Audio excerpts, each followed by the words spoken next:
Assalamualaikum warahmatullahi wabarakatuh. Berjumpa lagi dengan saya, Arif Zulkifli, CGP Angkatan 10 dari SDN Dito Trunan 01. Baik Bapak Ibu Guru yang berbahagia, tugas modul 1.1.A.8 membahas koneksi antar materi, kesimpulan, dan refleksi diri.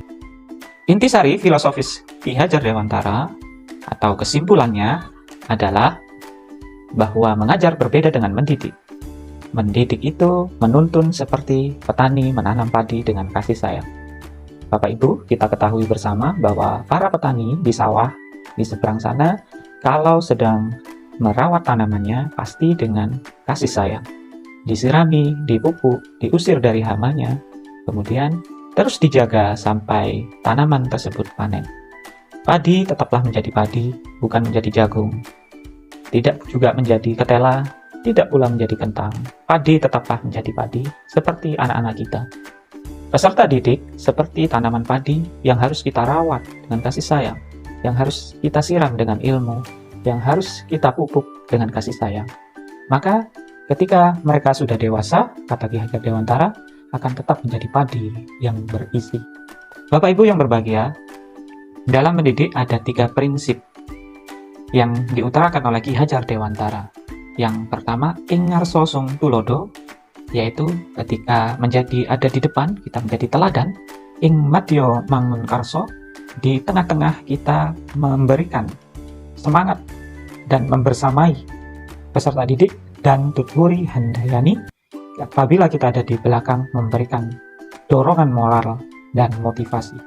Jika kita melakukan prinsip tersebut dalam mengajar dan mendidik, tentunya anak-anak kita akan merasa nyaman, akan menjadi teman, akan menjadi sahabat, bahkan menjadi teman sejawat. Bapak Ibu yang berbahagia, selanjutnya kita juga harus menyesuaikan dengan kodrat alam dan kodrat zaman peserta didik.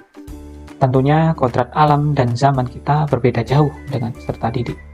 Dahulu kita mungkin bisa belajar hanya dengan kertas, dengan ballpoint atau pensil. Sedangkan sekarang zamannya anak-anak sudah bisa belajar menggunakan gawai atau gadgetnya. Begitu pula kodrat alam. Dahulu alam belum begitu mendukung pendidikan. Kita harus bekerja membantu orang tua, kemudian kebutuhan masih dalam terbatas. Sedangkan sekarang anak-anak bisa lebih fokus untuk belajar karena kebutuhan sudah dipenuhi orang tua dan untuk terus mencapai cita-cita. Bapak Ibu yang berbahagia, terus ada asas trikon, yaitu kontinuitas, konvergensi, dan konsentris. Artinya kontinuitas yaitu melakukan pendidikan harus dengan istiqomah, dengan konsisten. Sedangkan konvergensi berarti kita harus menerima semua masukan, semua saran dan kritik dari siapapun. Sedangkan filosofi konsentris menunjukkan kita harus berpikir sesuai dengan diri kita sendiri atau kebudayaan lokal bangsa kita sendiri. Bapak Ibu yang berbahagia, apabila kita melaksanakan semua pemikiran atau intisari filosofis Ki Hajar Dewantara, insya Allah di kedepannya pendidikan dan peserta didik kita akan menjadi manusia yang mencapai puncak keselamatan dan kebahagiaan. Bapak Ibu yang berbahagia, sebelum saya mempelajari modul 1.1 tentang pemikiran Ki Hajar Dewantara, biasanya yang pertama saya itu hanya mengajar, menuntaskan materi, dan berfokus pada pengetahuan anak. Yang kedua, saya biasanya hanya mengajar sesuai keinginan saya. Jadi saya yang menjadi bintang kelasnya, bukan anak-anak, atau dikenal dengan teacher center. Yang ketiga, biasanya hanya yang dilihat nilai pelajarannya saja, bukan nilai sikap, bukan nilai keterampilan, atau nilai-nilai lainnya.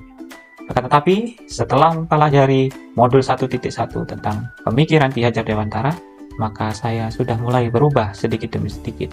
Yang pertama, saya mengajar harus tahu bakat, minat, kodrat, dan iradat anak-anak saya. Mencoba mendalami masing-masing karakter dan keinginan anak-anak saya dulu, baru berfokus kepada pembelajaran. Yang kedua, saya sudah mulai merubah pola mendidik saya yang di awal teacher center dan sekarang menjadi student center atau berpusat pada siswa, mengedepankan keinginan anak dan pemahaman anak. Yang ketiga, Hasil yang ingin saya lihat nantinya yaitu bukan hanya nilai semata, tapi merupakan perubahan sikap, perubahan nilai moral, perubahan mindset, dan lain sebagainya. Untuk rencana perubahan tersebut akan saya implementasikan. Di hal yang pertama, 1. Melakukan rancangan pembelajaran yang lebih humanis kepada siswa dan mengedepankan prinsip Ki Hajar Dewantara lewat modul-modul belajar di kurikulum Merdeka. Yang kedua, saya akan merubah perilaku saya sebagai pendidik untuk lebih telaten, ulet, dan sadar bahwa sesama manusia, antar pendidik maupun peserta didik, harus saling memahami. Yang ketiga, saya akan berkolaborasi dengan siswa, dengan wali murid, dengan teman sejawat, dengan atasan, dan dengan siapapun untuk siap menerima saran, kritik, dan masukan bahwa manusia memang belum sempurna. Kesimpulannya, pelajaran yang kita ambil dari prinsip Ki Hajar Dewantara, yang pertama, kita harus mempelajari dan harus menyadari, serta merenungi dan meresapi, apakah kita selama menjadi guru sudah melakukan prinsip-prinsip Ki Hajar Dewantara. Apabila belum, maka kita implementasikan, kita lakukan perubahan sedikit demi sedikit. Yang penting ada progres untuk pembelajaran kepada siswa. Lalu, mari kita lihat hasil bukan hanya dari satu sisi, atau misalnya dari nilai kognitif saja, tapi dari sisi-sisi lainnya, misalnya nilai perubahan anak, nilai sikap anak, nilai moral anak, nilai keuletan anak, nilai semangat anak, dan juga harus kita berikan apresiasi. Itu penjelasan dari saya, semoga bisa bermanfaat bagi Bapak Ibu guru hebat semuanya. Terima kasih. Wassalamualaikum warahmatullahi wabarakatuh.